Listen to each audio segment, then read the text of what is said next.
the impact would have the on 50,000, 100,000, what that's going to, how that's going to impact.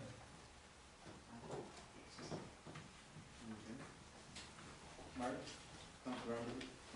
Yeah, well, obviously the time to pay for a road is before you actually have to go out and build it, right? So if we know that it's coming up and we have the roads need study, it's already there, and we know that we have to increase our reserve fund anyway, we've just got to be able to coordinate that in a, I mean, obviously we're going to have to put more into the reserve funds to keep this going, that's the way it's doing.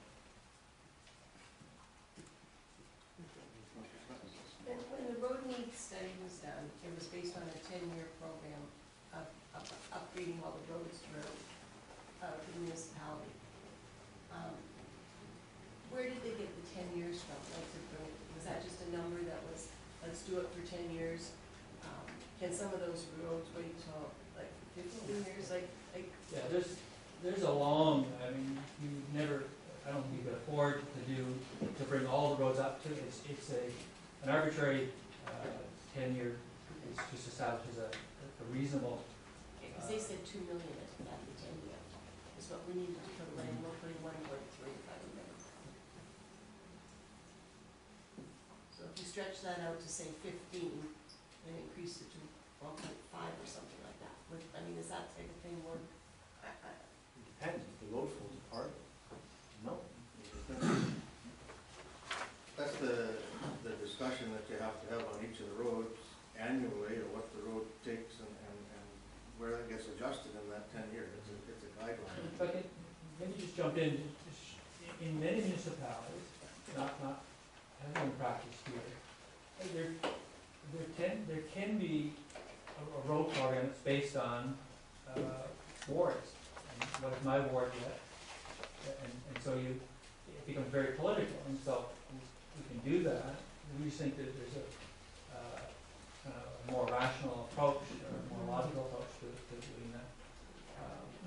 I think that's all we're always trying to serve our masters here in terms of, we know that there's a political element to everything, and to say, we always ask ourselves, what are we doing in this area? What are we doing in this area to see? But the guiding principles have to be those which we think are infrastructure related, or literally the deterioration of a road gets to a point where it just needs to, and an area may not.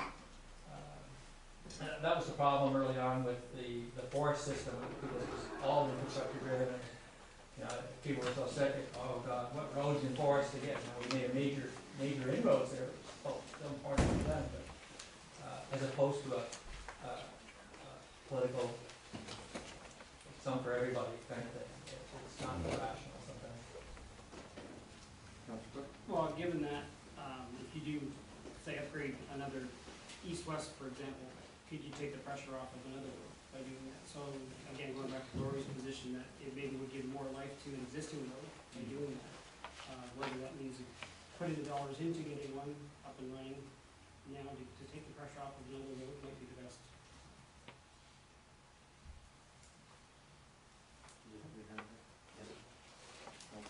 I agree with Councillor Holman. I think what I'd like to see is something that tells us what the inflationary is and how it relates to the core.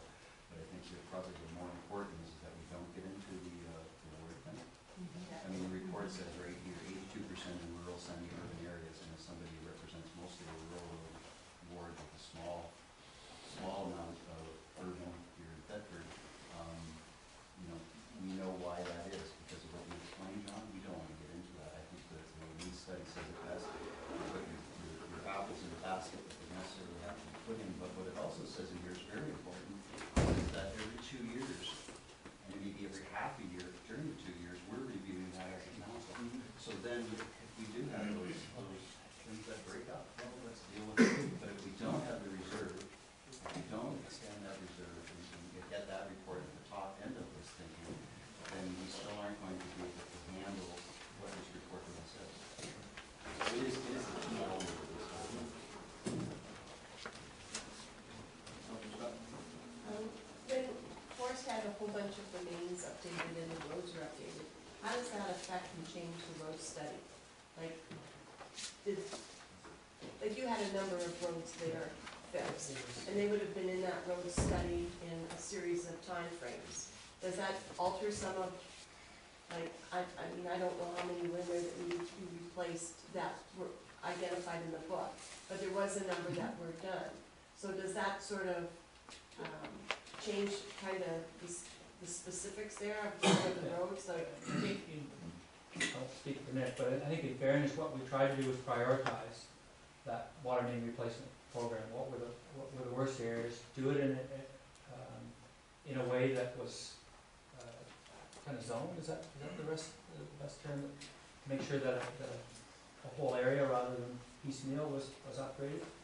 We made major inroads because of that infrastructure funding. So, you know, from a standpoint, we think we addressed the worst problems. Are there still areas we could, but we. yeah, I understand that, but what I'm asking really is, this book identified roads here and there, and they were all over that were needing repair. Were some of those forest ones in that urgent repair, and sort of now, you start off with 120, and now those 5 are done, so they're off the list, so now you move 5 into it. So I'm wondering how much of a change what you did in forest already will do to the road needs study that we have in reprioritizing some of the roads, is what I'm asking. Does that make sense? I think that 82-11 says it, doesn't it? Yeah, it does drop everything down. In our roads need study in the now roads, there's none of those roads in forest that were done. There might be 1 to 5, or there might be 6 to 10. They will go into tail end 15, 20 years down the road. Okay. That's our life expectancy of an asphalt road is roughly 20 years. Yes, that's one of the things I appreciate about this road needs study, is that it takes away the local elements of these decisions, and it gives us an objective viewpoint, and so we can always stand with that. But I have a question, since we're not even making the full 2 million or whatever, that they recommended that we put aside every year for road replacements, would it be wise for us to be cautious with taking 260,000 out for a coverall, or taking sidewalks out of the road reserve and find another area to, and what are our options there, John, for those expenditures, which inevitably will have to make?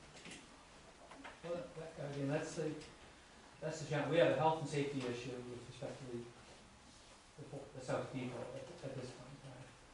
And again, it's always finding that happy medium.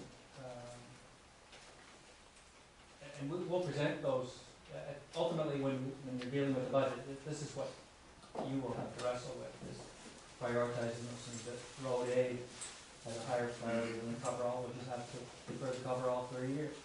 Or in looking at the investment, we'll sit down, we'll provide more rationale than what we're doing here as to why it could be done and what that payback could be for that. But at the end of the day, you're ultimately wrestling with what is that tax rate going to be and what's sustainable. And so you always have to back up and say, okay, can we get another year out of the depot? Or can't we? What are the consequences of that? Thing is, with all the roads need study and all the rest, and everything we're talking about here, we're just talking about replacing stuff we've already built. In other words, we're just treading water. This is about treading water. We're not talking about building for the future. We're not talking about things that we're going to need. We're not talking about development for what we're doing. We're talking about we've built stuff in the past, and we need to maintain it. It's just like when you have your house, every so often you got to recaulk the windows or whatever, otherwise they're going to fall out. This is what we're talking about, and that costs money. We've got this infrastructure. It would be absolutely negligent of us to allow it to fall apart when it's already there, but it'll also be equally negligent to say, well, we're just going to maintain what we have and not actually look to the future. We've got to have enough money in our reserves to cover what we own and what we need to maintain, but we also need to understand it's going to cost us more to build new stuff, which we're going to need, and extra stuff. It's just, that's, otherwise we might as well go back to 1850 and just have like the old wagon trail and log roads, and there it is, and you know, a lot cheaper to maintain them.